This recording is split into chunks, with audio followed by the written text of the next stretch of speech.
I ferment everything. I ferment green tomatoes. I ferment daikon radishes are one of my favorite. And daikon radishes are so nutrient dense, and they've got that bitter to it, which is one of those taste buds that we have a hard time getting. And when you ferment them, they're crunchy, or crunchier than a pickle, right? And they're absolutely delicious. When you ferment a vegetable, whether it's a carrot or a daikon or a green tomato, it is going to concentrate, make everything way more bioavailable in the nutrients, rather than just eating it raw. It just amplifies it. It's the transformative action of microorganisms that turn that sugar into this carbohydrate that becomes ready available to those beautiful gut microbiome that needs that attention. Welcome to Nutrition Without Compromise, a podcast brought to you by Orlo Nutrition. We believe that nutrition shouldn't be an either or, that you should never have to sacrifice your morals for your health or that of our home planet. Join natural products veteran Corinna Bellizzi and experts from around the globe as they discuss healthy solutions that are better for you and better for the planet.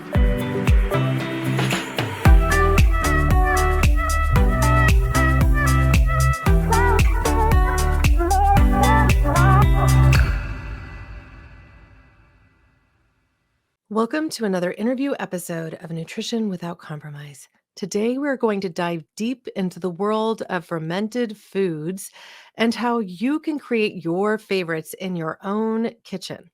But before we get started with that, I first want to go ahead and talk about a specific question that came in from our community. This is from Kathy, who's a listener of the show. I have a question regarding the balance of omega-3 and omega-6. I recently listened to your question and answer podcast, and you talked about having an imbalance of omega-6 to omega-3 as something that is related to absorption concerns as well. I didn't really follow what you were saying, so I wondered if I could get some clarification. The comment that really caught my attention was how eating a peanut butter sandwich would negate the benefits of the chia pudding that you just treated yourself to. So I felt like this bears a little bit more discussion because I think it's easy for us to get confused when it comes to these things. When you consume a diet that's high in things like peanut oil, even in that peanut butter sandwich, you are consuming a linoleic acid source, which is the plant form of omega-6. This is present in all of your seed oils. It could be your corn oil, your safflower oil, and it could also be that peanut oil, that legume, so to speak. Now, your body competes to break that linoleic acid down into its downstream metabolite, arachidonic acid, which you happen to get a direct source of if you're eating things like animal meats. Omega-3s, on the other side, if you're consuming something like chia seed, which does have a good source of omega-3s in the alpha linolenic acid form, that's the upstream version that isn't quite at the EPA and DHA yet that your body might need in order to combat that overconsumption of linoleic acid and arachidonic acid from animal sources. So even a vegetarian who consumes, let's say, a plant-based diet and quite a bit of omega-6s from those plant seed oils can fall out of balance because they're getting so much more of the omega-6 and they don't get as much omega-3 from that chia seed or that chia pudding. And their bodies compete. The enzymes that are used to break down the linoleic acid omega-6 or the alpha linolenic acid omega-3 into, on the omega-6 side, arachidonic acid, and on the omega-3 side, EPA and DHA, which you hear about from fish oil and algae oils. To get to these two things, you're using the same enzymes. And if you overconsume omega-6s, you aren't going to get the EPA and DHA that your body needs from that plant-based source because you're just in this constant competition. So that's why it has been such an amazing tool to have in our toolbox to go to direct sources of EPA and DHA. Traditionally, you would go to fish oil for that. But the reality is that if you're trying to eat plant-based, you're not going to go to fish oil. You're not going to get that EPA and DHA. So you can go to algae. Now, technology has come far enough that you can get a really good source of direct EPA and DHA from algae. And if you're going to Orlo Nutrition, you get that in the polar lipid form, which is even more bioavailable than something that is taken from another source like fish oil, right? And so ultimately, at the end of the day, you are getting a direct benefit of the omega 3. You don't have to worry about whether or not your body is competing with the other fats that might be in your diet that are plant sourced to get the EPA and the DHA. So you are able to therefore quash your inflammatory concerns. Your body gets into balance. The omega 3s help you reach homeostasis so that your body can be its healthiest.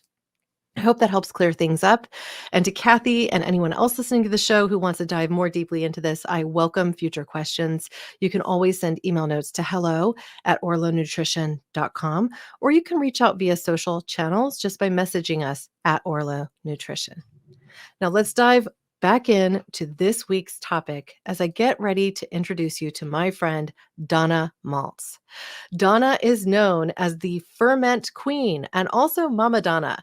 She is a certified health coach and has been a professional chef and baker since 1982.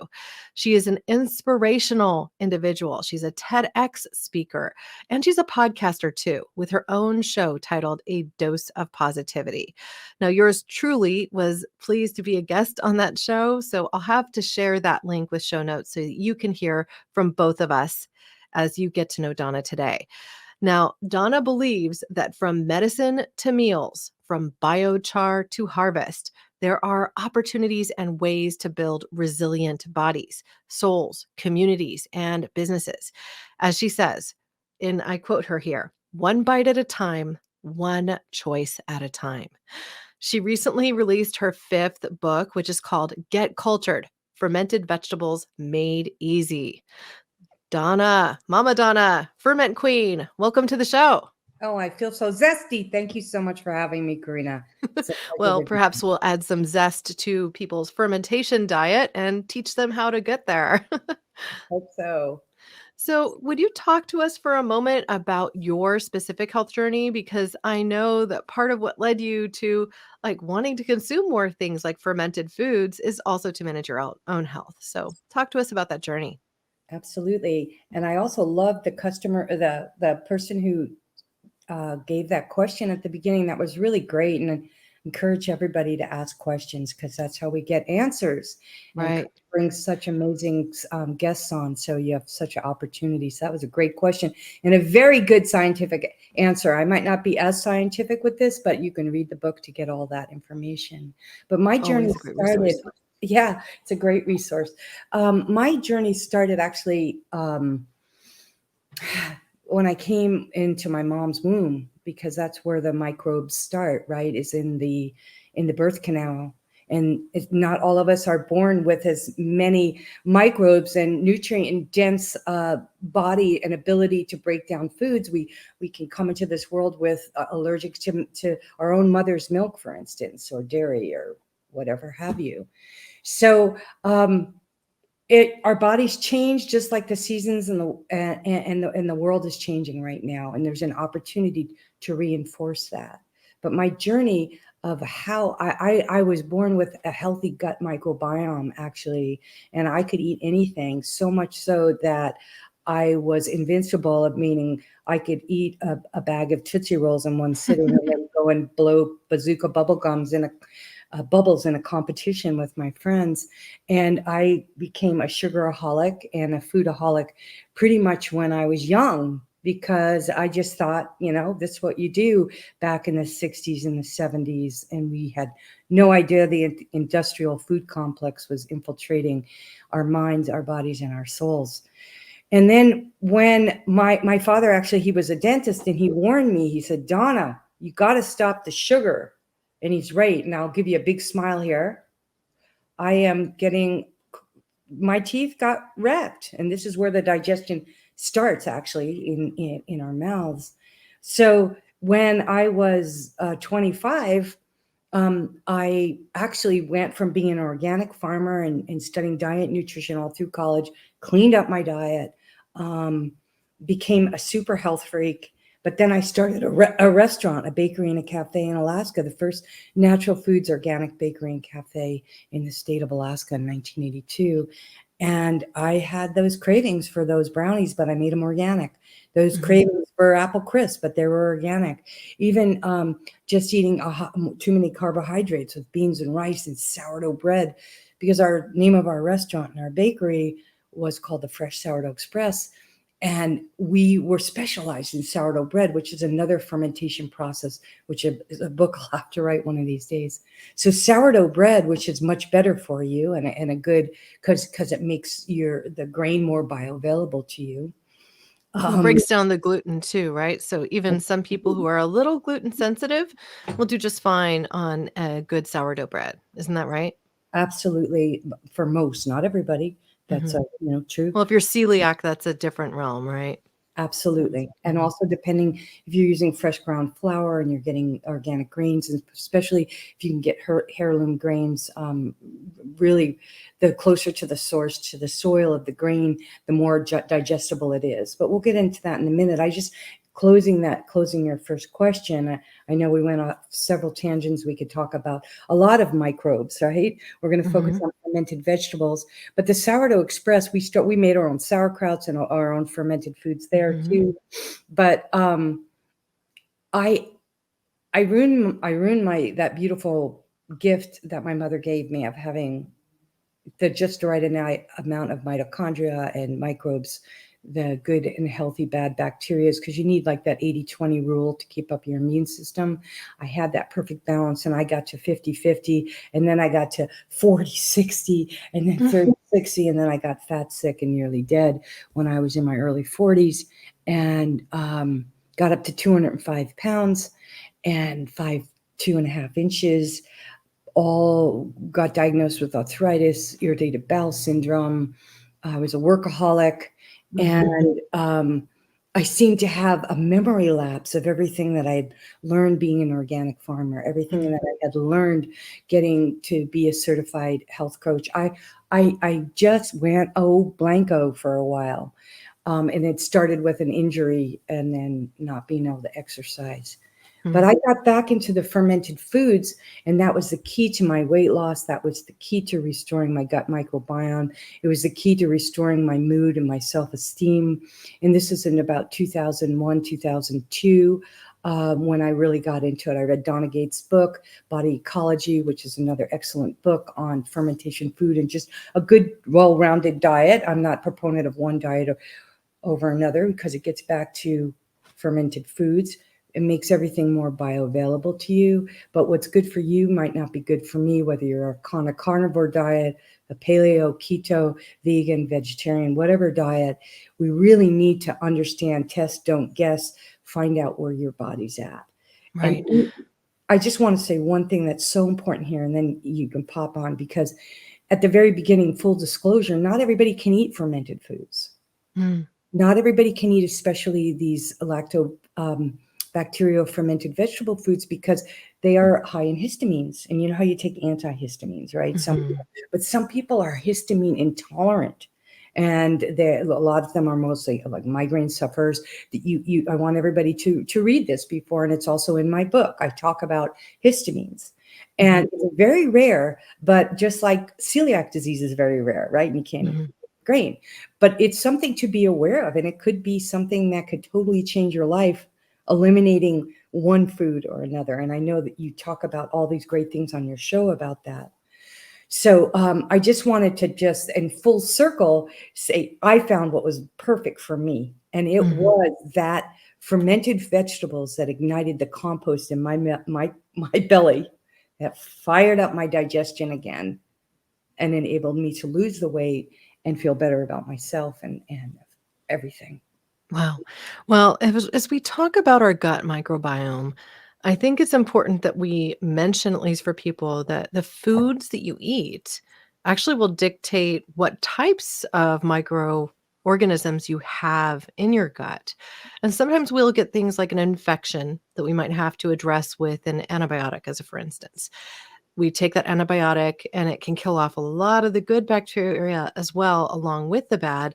And so then we need to really work at reseeding the environment.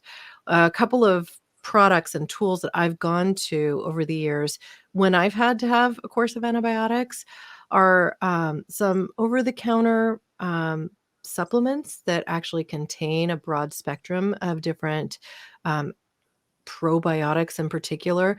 One I'm thinking of is Healthy Trinity by Natron.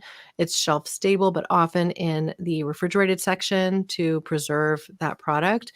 Or something like BioK, which is like a yogurt format, very, very high potency of different probiotics. They have both vegetarian sources from soy or from rice, and then also some that are in a medium of dairy, right? And so you can choose multiple different paths. These can help reseed your gut, but then you have to add back healthy food. And the healthy food you consume will actually dictate the probiotics that you have in your gut. So if you eat a lot of vegetables, you're going to have probiotics that are in your system that help you digest the vegetables. If you eat a lot of meat, you're going to have probiotics in your system that are going to help you digest the meats. So it's every system actually becomes tailor-made to the individual that's consuming it. There's even now some research where they're doing transplants of people's fecal matter into the gut of an individual to help reseed that environment.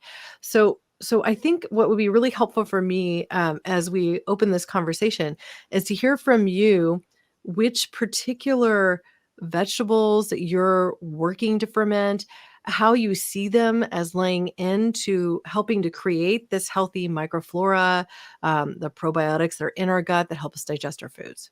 You can make your own probiotics that are 10 to 100 times more effective than something that you buy that's been processed and packaged, shelf stable especially, and even in the refrigerator. It's very, very easy. We've gotten lazy as a society, and therefore you can take that same metaphor to your own digestive system. Our digestive systems have gotten lazy. This is really important. You were talking about which vegetables to eat, right? So to get that.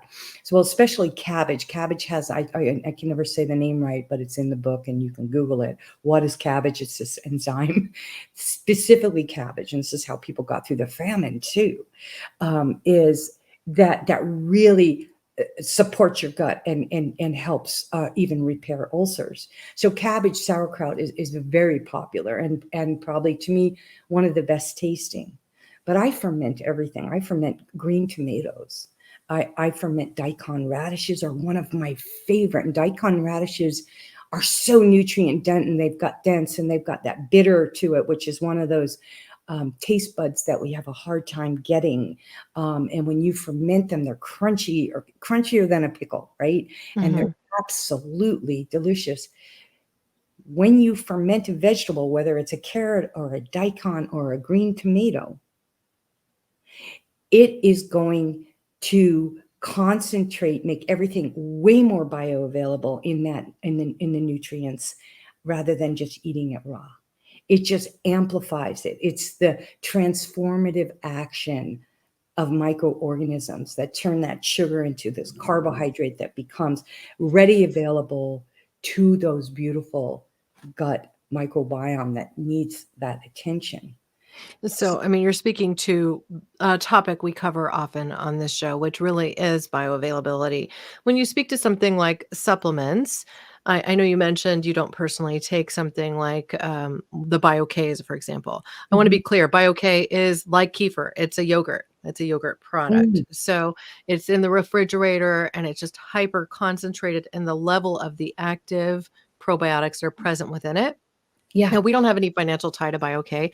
I just really like their product. And one of the things that I have a hard time with is that people will say, oh, well, I took this course of antibiotics. I'm just going to go get some yogurt at the store. And they'll pick up the Dannon, which isn't even really yogurt. It doesn't have the live bacteria in it that will actually help to reseed your gut. So if you've had a course of antibiotics and you think you're doing good by going to buy some yogurt, that may not be the best path.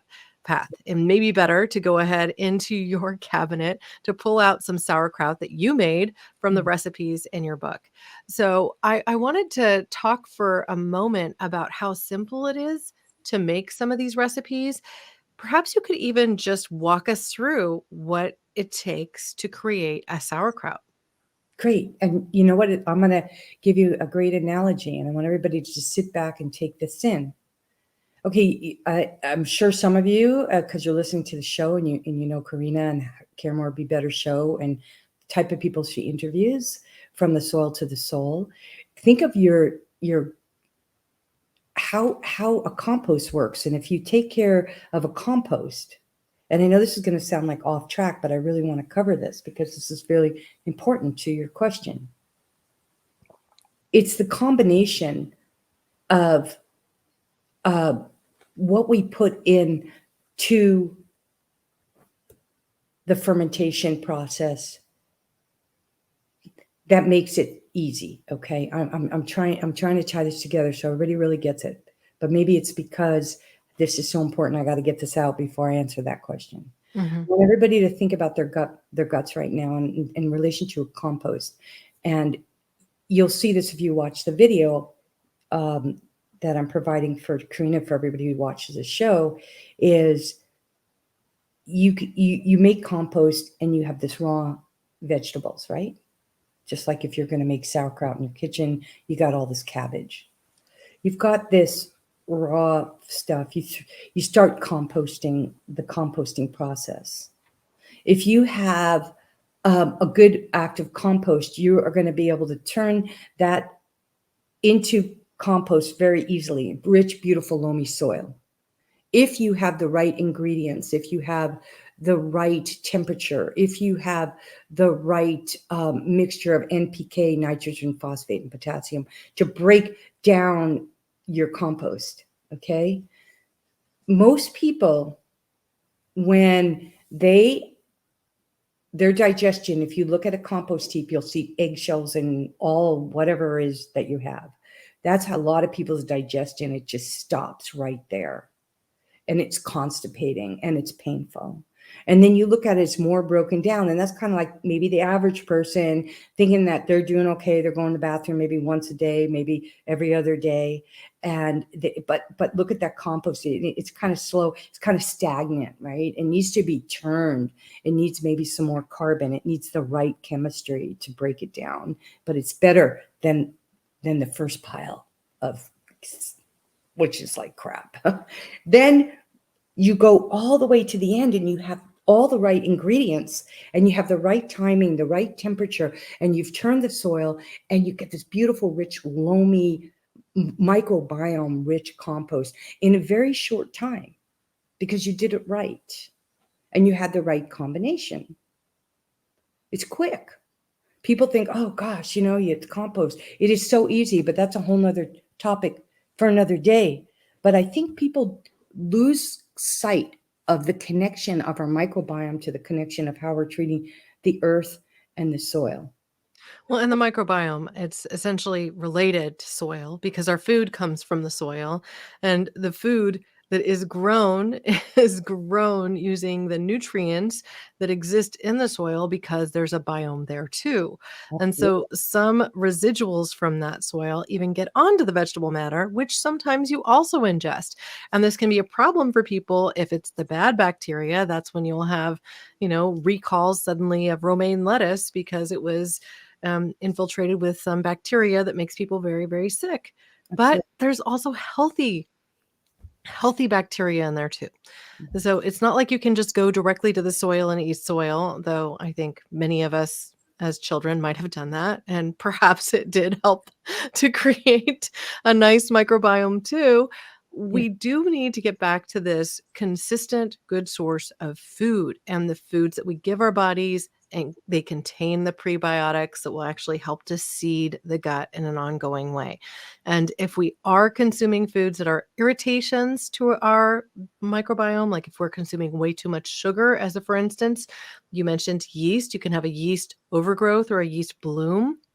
That's where you might hear about things like candida overgrowth. You get a yeast infection in women. Well, men can also suffer from situations like that. You can have it appear in your mouth as thrush, white spots, or sores on the tongue, things along these lines. And this is all indicative of our systems falling out of whack. And so by addressing our diet, by incorporating things like fermented foods, which provide great source for nutrition in a more bioavailable form, so that we can build that healthy gut, so that we're talking about poop here, but so that our bowel movements are regular, so that we can see in our stool that our food has actually been digested, that it's not overly fibrous. You're not seeing bits of things that perhaps you don't want to see there. So we really can get to a space where our gut is as healthy as that really rich, loamy soil that you mentioned when you're making great compost. Right. It's the tie-in is so important. That's that whole soil to soul or soil to gut microbiome. Our guts are our second brain. The compost, just thinking about composting what doesn't serve you and nurturing what does. And when you take that metaphor and you bring that into the kitchen and you look what's in your refrigerator, there's room for a jar of sauerkraut. There's room for some fermented green tomatoes because you went to the farmer's market and they had them a really good deal on cucumbers or whatever to make pickles, or you're growing it in your very own garden or rooftop garden in your apartment building. It can be that easy. It's just like prioritizing. What are we prioritizing in our lives? We're making all this money so we can go out and buy expensive products to help make us feel better, or we can work on making things that are super simple that you can do for an hour on a Sunday afternoon once a month. And you get to go to the farmer's market, or you get to go to the grocery store. You get to get your kids and go, guess what we're doing today? We're making pickles. I don't know many kids that don't like pickles. And then they get a hand in it and they make the pickles, or they have the sauerkraut on their organic free range hot dog or their tofutti hot dog or whatever people are eating these days. Anything that they're eating, if they're eating with fermented pickles, not vinegar, shelf-stable pickles, not shelf-stable sauerkraut. I'm talking about rich, zesty, microbiome rich fermented foods that took you an hour to make. It's going to make that was my dog saying, yes. It's going to make everything more bioavailable, your children, your family, your friends. And all you need is a tablespoon of this to get the benefits. 1 tablespoon of sauerkraut or one small little pickle is going to fire up that free range local organic steak you had, or your vegan vegetarian meal. Is going to make all the difference in the world, and you're going to feel better. Your skin's going to clear up. When you are eating fermented foods, you're getting vitamin K, you're getting vitamin D, you're getting zinc, you're getting all these trace minerals, many of which you can't find in just eating a regular vegetable, or you're getting it in a much more concentrated form. You mentioned vitamin K right there. Mhm. So I want to pause for a moment and talk about that, because one of the most popular fermented foods in Japan is natto, Yeah. right? I personally do not like the taste of natto. It is Or not something that likes to pass these lips, but for those people who are into it, you can get natto sushi rolls at certain Japanese or Korean Japanese restaurants and actually consume it in its raw form. You can also get extracts of natto yeah. that are vitamin K2, which are highly absorbable into your system, which do some really vital things. So when you get enough vitamin K2 in your system, a couple of things happen. They act like traffic cops in your body. They Yes. essentially reside in your soft tissue, and they tell calcium not to go there, right? Like, don't go into my soft tissues, don't clog up my arteries. Go to my bones and teeth, build healthy, strong bones. So, if you're consuming a vitamin D supplement every day and you're consuming, let's say, more than the general 1,000 IU of vitamin D, you should probably make sure that you're a multivitamin, or that you're eating, let's say, more fermented foods, because they also happen to have vitamin K2 in them, so that you're augmenting that system so that your calcium goes where it's needed and not where it's not. You can build healthy bones and teeth, keep your joints clear, ensure you've got good joint comfort, good cardiovascular health. And this has actually been part of the missing equation and the whole bone health conversation, where we say, okay, we're going to take calcium and vitamin D for bone health. Well, guess what? When women do that, we don't actually have a reduced risk for fractures, as current science would be showing us, right? But it could also be because they're not consuming enough of the vitamin K2. So if we get these things in balance, we can do it from our diet. We just have to be mindful. Things like cruciferous vegetables are high in calcium. They also have inborn vitamin K1, which is less bioavailable, but is very present. So if you're going to foods for nutrition, you're going to nutrient dense foods, you're going to often get these co-partner nutrients that are required by your system to be its healthiest. Now, I am allergic to broccoli, so I can't go to broccoli for my Ooh, calcium. However, I can go to things like kale and other crucifers just fine. So yeah. interesting. Everyone's different. Get to know your body, listen to it. When you eat something, does it feel good? Hopefully, you don't have a histamine reaction to those pickles and you can dive deep into the world of fermented foods. I want to say that one of my favorite things to ferment is broccoli and cauliflower, and you put in some red peppers and green peppers.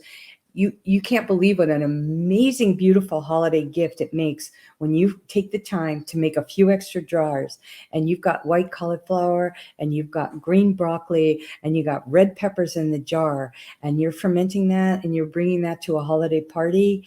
It is so simple, and you're getting all that vitamin K for yourself, and you're sharing that and this information as well. Yeah. So it's such a great holiday idea. People are doing jams and jellies with lots of sugar. Why not take those same jars and fill them with this rich probiotic, nutrient dense food that's going to help heal somebody's gut and make them feel better? What a great idea, huh? Yeah, fantastic. Now, I've touched on this a couple times, and because you've mentioned all these fabulous recipes you can make in an hour or less, Yes. just walk us through that. How do you prepare, let's say, a simple sauerkraut? Oh, simple sauerkraut is all you do is you go, and this is a kind of an interesting thing about the cabbage. In the summer, their heads are looser, and the winter cabbages are denser, because they're colder, and the recipe can vary because, like any recipe, on one avocado, some of my avocados are this big, and I'm not kidding. We Mhm. have this tree that gives these huge mother avocados. So what you want to do is you're going to realize that any recipe that you follow, especially using natural ingredients, is it's going to vary a little bit. But usually what I do is I'll take 2 to 3 heads of cabbage, depending how dense they are, if it's a winter or summer cabbage, cut them really, really thin. And then you take it and you masticate it. You put it in a big, huge bowl, and you're adding to each head of cabbage about a tablespoon to 2 tablespoons of cabbage. Again, depending on how big or how dense the cabbage is, better to add less salt at first, because you can always add more salt easier. More salt easier than you can add more cabbage if you only have 2 or 3 heads of cabbage. So go easy on the salt at first, follow the directions in the book, or you can Google it or watch a YouTube video too. But you just cut it really, really thin, put it in a jar, and for about 8 to 10 minutes, you are getting a workout on your fingers.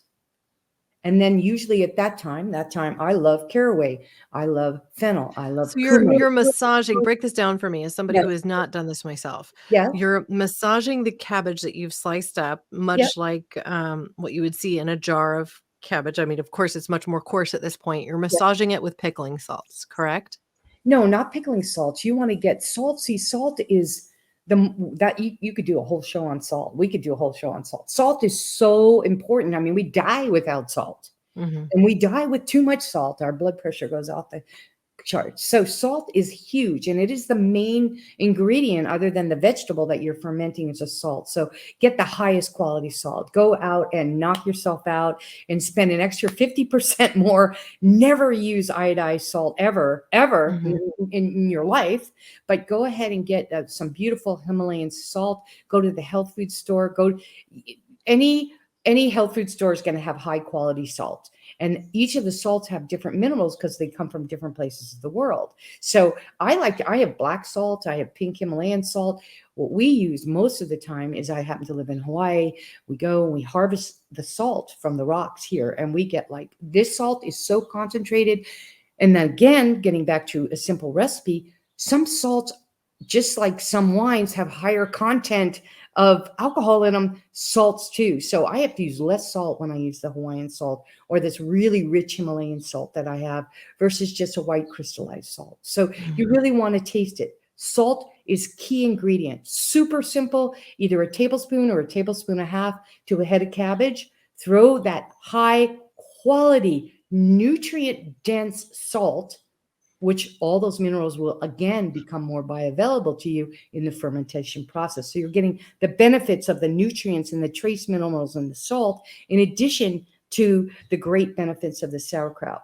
So are you adding water at that stage? No, never add water to sauerkraut. No, Okay, didn't no, know. So no, again, no. you're Because just that massaging the massaging cabbage is like with salt. when just imagine you're getting massaged by a fabulous masseuse who understands the lymphatic systems. It's pulling out, drawing out. You're drawing out. But that water isn't bad lymph. It's you're just drawing it out. Okay, whatever. So the It's salt actually good. itself, it extracts the water from the cabbage, and you Right. keep that water as you're pickling juice, so to speak. So it kind of becomes, it's probably settles within the bowl or the jar that you're massaging it in, Oh correct? man, you the first time you do it, you're just like the first 3 or 4 minutes you're going, this woman's crazy. She can't be doing this is not. And then all of a sudden you get this little pool of water. And then all of a sudden it just all the cells in the cabbage start to really break down like all at once. It's kind of like the compost heap theory. And then it's all fired up. And then you realize the bowl of cabbage goes from this to this. You see, it's like, whoa, she said 3 heads of cabbage. What is she talking about? 3 heads of cabbage is going to take up this. And it does. It's a very big in your bowl. But by the time you're done with it, you're going to have an inch or two, depending on the type of bowl you're using, you're going to have enough juice, no water, to add into your jar. Now, here's something that I wanted to mention. I was getting back to caraway seeds, fennel seeds, Well, seeds. they add the flavor, right? Oh, not only do they add the flavor, the nutrients that are in these underutilized seeds, like you might, have caraway rye bread or have a little cumin seed with my Mexican food. These are power seeds. These seeds are full of digestive enzymes. They're full of minerals and flavor that we're maybe used to maybe the flavor, a little bit of flavor, like coriander, which is actually cilantro, right? The coriander seed in a sauerkraut or one of the fermented foods, you are not only getting the flavor, but you're getting this seeds. Just think of a seed bursting out of the ground, out of the earth. When you take a seed and you put it in your ferments and it's bursting the nutrients from that seed in there, and again making those nutrients in the salt and the seed and the cabbage more nutrient dense. So that's when I look at it as medicine. I'll throw in turmeric, fresh turmeric. I'll throw in ginger in my sauerkraut, fresh ginger. I'll throw in garlic. Oh my gosh. Sometimes I use, like, if I get a lot of garlic, it'll be like a garlic kraut, See, now you're speaking to the Italian in me where, I'm picturing the cauliflower, garlic, red peppers all kind of mixed into this Right. one thing. So just help to clear this up for me, because those types of fermented foods, if you buy them at the store, they're really crunchy. So I imagine that you're not sitting there when you're looking at something like the cauliflower, garlic, red pepper, purchased off the store shelf. Like you can make this at home, but I imagine that you're not sitting there and massaging the cauliflower to break it down to get the moisture out of it. So how do you approach this differently than you would the cabbage deep Yeah, right. massage?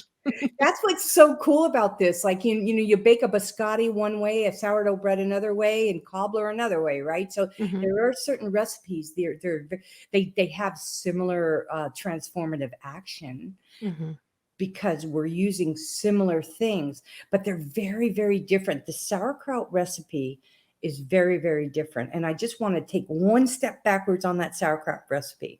So you can do your own thing, right? You're like an artist in the kitchen. The kitchen is the altar of your home, and the fermentation vegetables are like the preacher Boom. I mean, because they just express themselves. So you would pack your what I do. If you're making big batches, they have special sauerkraut vessels that you can buy, and they're Mhm. kind of expensive, and they have a weight on them, but not necessary the way I teach you. But with about 2 or 3 heads of cabbage, usually will make almost 1 gallon of sauerkraut. Okay, Wow. this big bowl will make. So I get those half-gallon jars, 64-ounce jars, and you want to pack that sauerkraut into the jars, and I use a funnel, and if you watch the video you'll see me doing this, and then I use my Vitamix plunger, or you can use some kind of a thing that's about 2 inches around on the base of the bottom, like Just that, pack it in, and right? you pack it in as tight as you can, but you make sure when you're making your sauerkraut, and this goes for all your fermented vegetables, that you want to leave about an inch at the top, because it's going to grow, because those enzymes are going to grow and they're going to work. So you pack that sauerkraut in there, and then you pour the juice in to the very top. You want to make sure all of your fermented vegetables, including your sauerkraut, is covered in liquid, because you want no oxygen to get in there, because that's when mold happens. And this brings us back to the compost heap.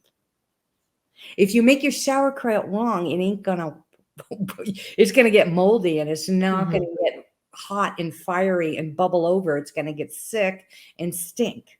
Mhm. Okay, so that's why that compost analogy is so important. So you want just the right amount of ingredients, the right amount of ratio of salt to water, NPK, like the compost. You want the right amount of liquid on top to keep the, unlike the compost, you're keeping any oxygen out instead of that, because you've already turned it in the bowl, but now it's sitting, and it's just cooking. And I always put a leaf on the top, because sometimes you get something that's called a creme, and this is for all the vegetables, and I'll teach you this in a second. This creme is actually a yeast, and some people get some mold, and it's white, and you go, oh my God, actually it's really good for you, Mm. but it doesn't taste the best. Mhm. But so you put that leaf on top, and so if you do get any of this yeast growing on top, this creme, you can just pull it off, and then guess what you do with that leaf? You throw it in the compost, Mm. and it fires up your compost. Or you can put it down your garbage disposal, and it's got all those nutrients. We flush our leftover juice from ferments, if we have too much of it, down the toilet. It's the best roto-rooter there is, full of microbes, right? Why are we putting these chemicals down the toilet, and so forth? Back to the cabbage. That is the same process that I'm talking to you about for all the vegetables. That's about the only thing that's the same. Making sure it's packed in the jar, whether it's cauliflower or broccoli, Mhm. making sure that there's the liquid, making sure that there's some kind of a green leafy thing. And a lot of people like to put a weight. Now, I use clean beach rocks. Mm. You can just take a beach rock and put it in. But usually now I'm so good at the measurements, I don't worry about it. And I always have enough green leaf. I stop with the weights. When I was doing it commercially, we were doing this commercially for a while, making huge vats of this and selling it at our farmer's market, which is a great thing to do. That's another story for another day. But we went commercial, and we did sell it at the farmer's market. So we were making these huge vats. So we filled up a plastic Ziploc bag, and you can do this at home too, with salt brine. Mm. And pack that. If you're doing a big vessel, pack that on top. So if it does open, or you've got that salt brine, you get the weight, and then if it does leak out, you're getting the salt brine in there. But back to this, then you take your jar of the sauerkraut, you put the lid on very loose, and you put your sauerkraut, and this goes for all your fermented vegetables. You put the sauerkraut in like a bowl or some kind of vessel. You say you have 2 half gallons, because we just made a recipe with 3 cabbages that's going to make about a gallon. You put those in a jar, the jars in some kind of a bowl with just a little lip, because what's going to happen with this, or any of your fermented foods, is about 2 or 3 days into the process, it's going to start cooking literally in the jar, and you'll start seeing little bubbles. And if the lid's on too tight and it goes too fast, I have had things explode. Like Mhm. it just, and it's Yeah. not pretty. Yeah.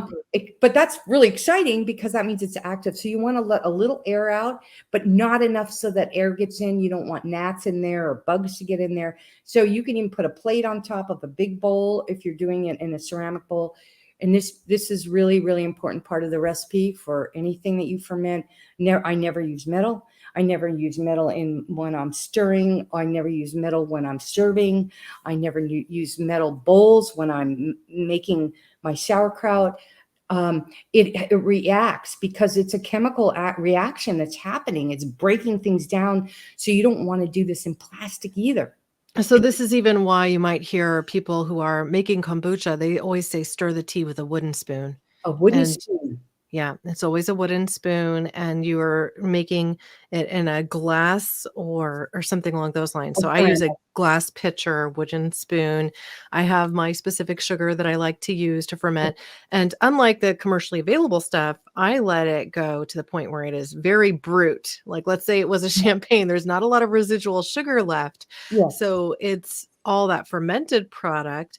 And then I'll do things like mix it with my iced tea because I like the flavor. I am so glad you said tea because that is the other ingredient. You asked about making it crunchy. So what I do is put an organic black tea bag in all my ferments. You can, if you have grape leaves, you can use grape leaves. And these have, I'm gonna have, I don't know why, but I'm having a brain freeze because lots happening with my dogs out there. But what it is there is a compound in grape leaves that's also in tea that will keep your ferments crunchy. And we'll have to look that up and put it in the chat notes because I'm having a brain freeze. It'll come to me at midnight. But the black tea or the grape leaves are excellent if you want a more crunchy ferment. If you want a more crunchy ferment, you can also add a little extra salt. If you need to be on a low sodium diet, you can add lemon juice, but you're not going to have as crunchy as a ferment. And you can get all this information out of my book, like not using the metal, not using the black tea. All of that is in there.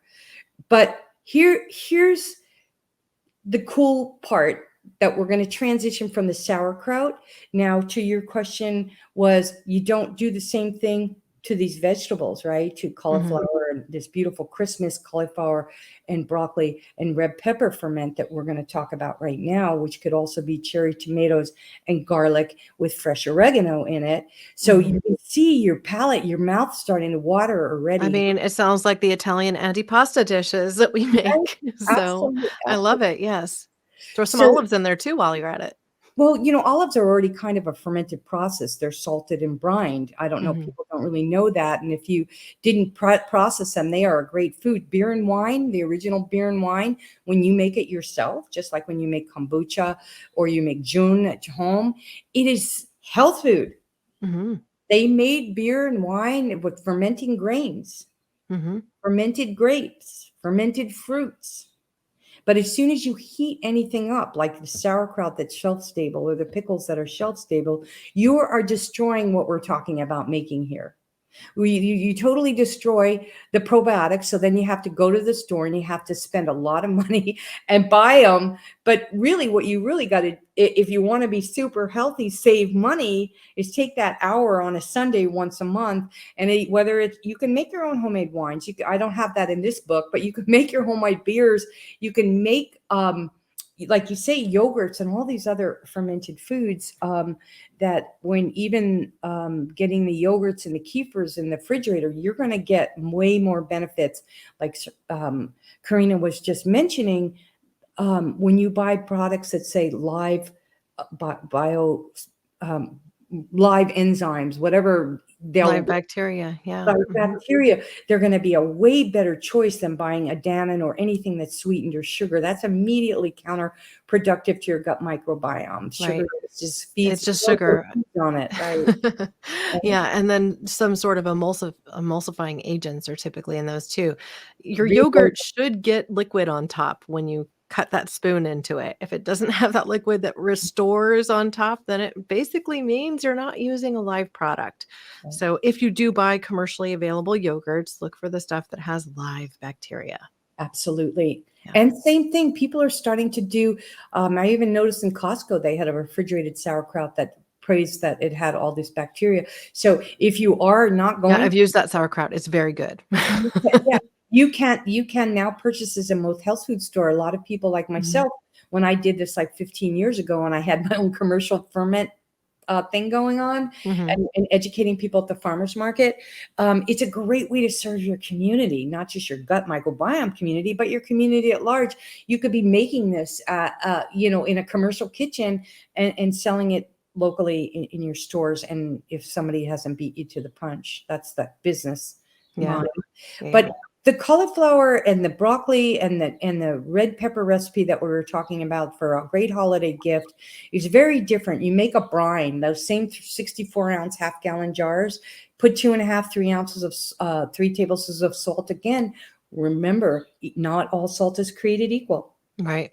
Okay, so you want to taste your brine. Okay, you want to make sure it's not too salty. So maybe start with 2 tablespoons, and maybe you want them extra crispy products. So you maybe add a little bit more tea or an extra black tea bag or some more grape leaves into your brine. Okay, or into actually you would add the tea leaves and the tea bag and the grape leaf into your jar. So when you're Well, it's making it, interesting that you mentioned the black tea too, because our audience may not be aware of this, but black tea is also a fermented product. It's the Mhm. same green tea leaves that have been fermented. So that's probably part of why it works that way.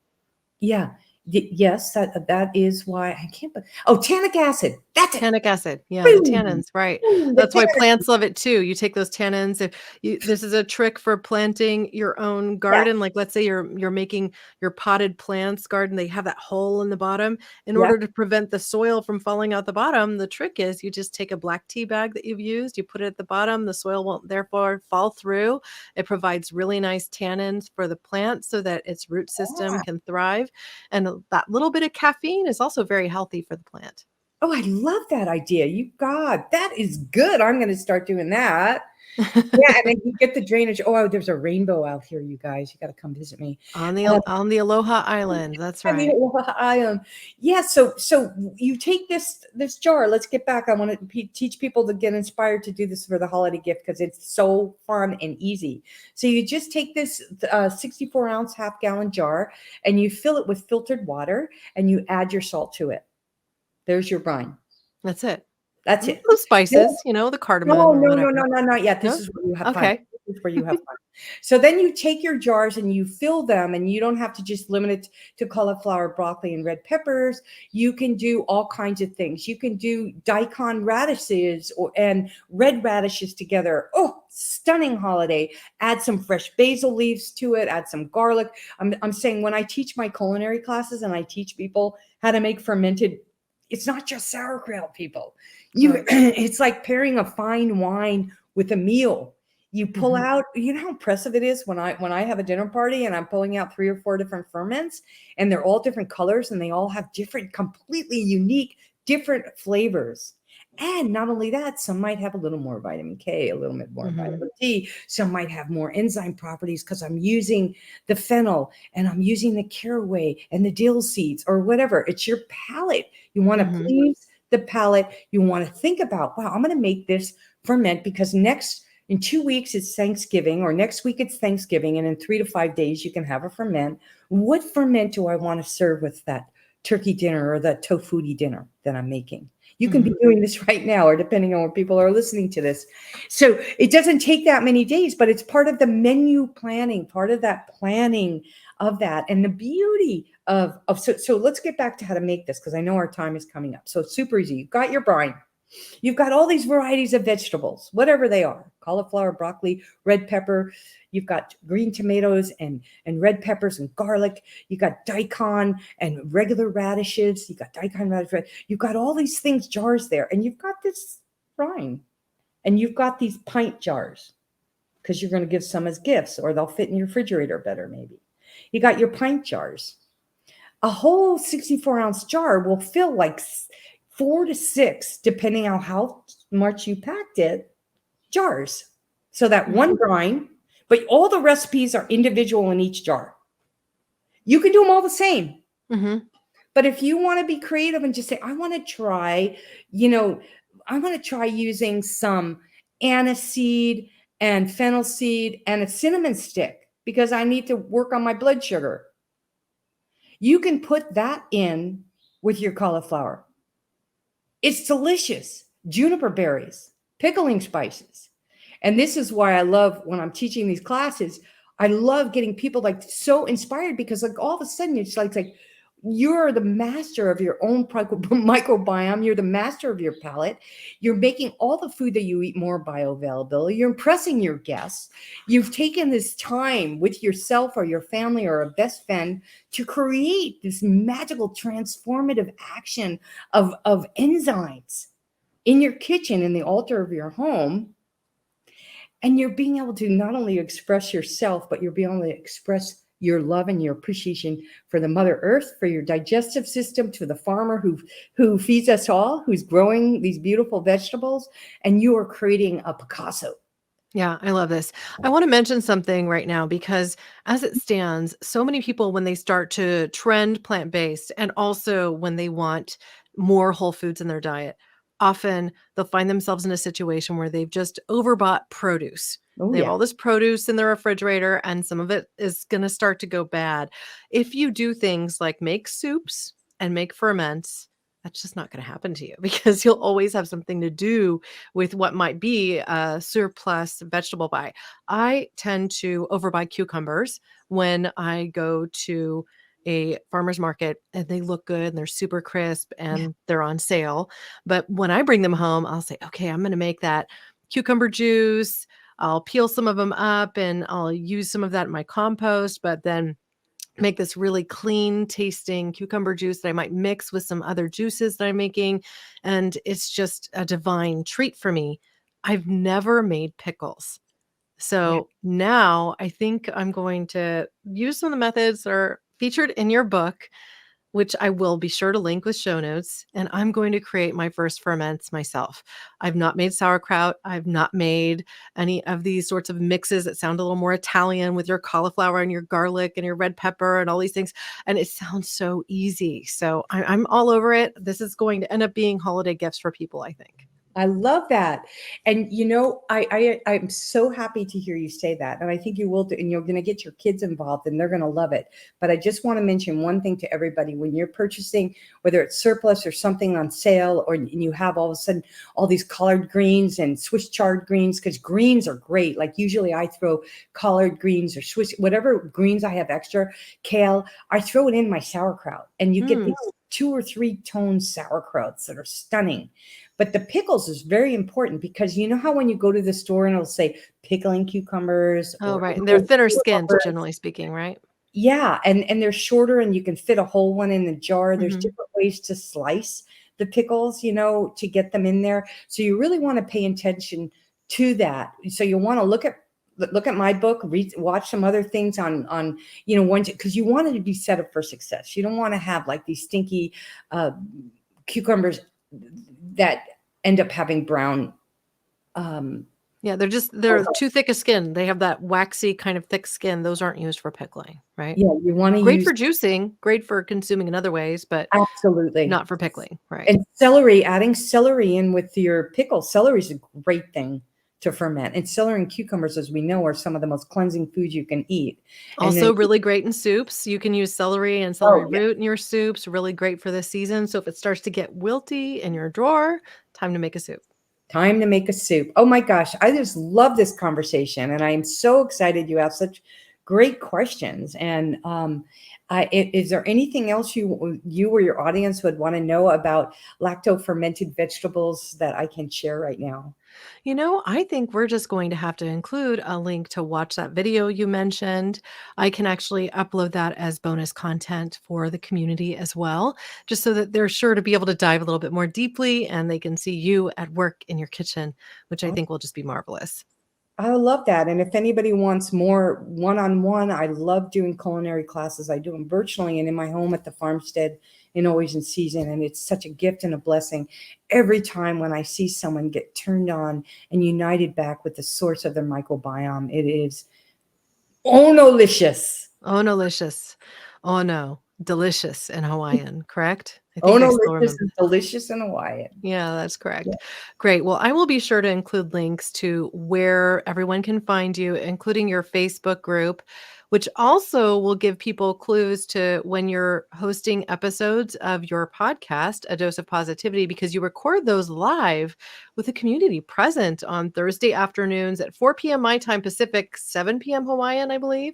Yeah. So I just think that's fabulous. It's a great opportunity for people to stay informed, get to know you a little bit better, be a part of a community. And community is so critical when we're talking about health and nutrition. So I love what you do there. And I will be sure to include all of that with our show notes as well. And Any closing words, Mama Donna? Yeah, I just love you. I love what you're doing. Take charge of your health, everyone. The smartest doctor in the room is you. That's right. 100%. Nobody knows what you need and what you're better than you. And the closer we get to nature, the closer we get to our true nature. So get outside, get into nature. As soon as it's warm enough, go barefoot, feel the microbiome in the soil. It is constantly fermenting. It is constantly transforming, and it'll help you transform into a better human. And so just want to say big, big love and aloha and mahalo for having me on your incredible show. Nutrition Without Compromise is critically important, whether it's in the show notes or, in your name or your title. You nailed it right there. And I am a big fan of the Orlo products, you guys. That is one thing that I want to end saying. It is the only supplement really that I'm taking right now in addition to my fermented foods. Having that blue-green algae, which is it's critical. And she didn't ask me to say that, but I just think it's really important for you to realize it is really helpful. It's helped my skin. It helps with my digestion, overall health. So if you're not on that yet, I would totally check it out because it is really good for me and it's working. And I thank you so much for turning me and my community onto this great product, Corinna. It's really awesome. Well, you're so welcome. It's in my world, it's a service to humanity because I know so much about everything that omega-3s can do for you and providing it in a way that can be its most absorbable. So the omegas get to work in your body, much the way fermented nutrients get to work in your body. They're alive. It's just so amazing. And I feel like these two stories told together has just been, I hope, very helpful for our audience and that we can all continue on this learning journey together. So thank you so much. So go out and get cultured. Check out. Get cultured. All right. Well, thank you so much for joining me. Now, to find out more about Mama Donna, just visit orlonutrition.com. I will include our complete blog, including features you won't find anywhere else, and that video that we mentioned a few times throughout this show. If you have questions about what we covered or topics that you'd like us to dive into, please always reach out. You can send me an email note to hello@orlonutrition.com or via socials channels @orlonutrition. As we close today's show, I hope that you'll raise a cup of your favorite beverage with me as I say my closing words. Here's to your health. Thanks for listening to Nutrition Without Compromise. To make sure you never miss an episode, subscribe, rate, and review wherever you listen to podcasts. If you'd like to learn more, visit orlonutrition.com and join our mailing list. You'll gain access to complete show notes, features, and informative blogs, because nutrition shouldn't be an either-or.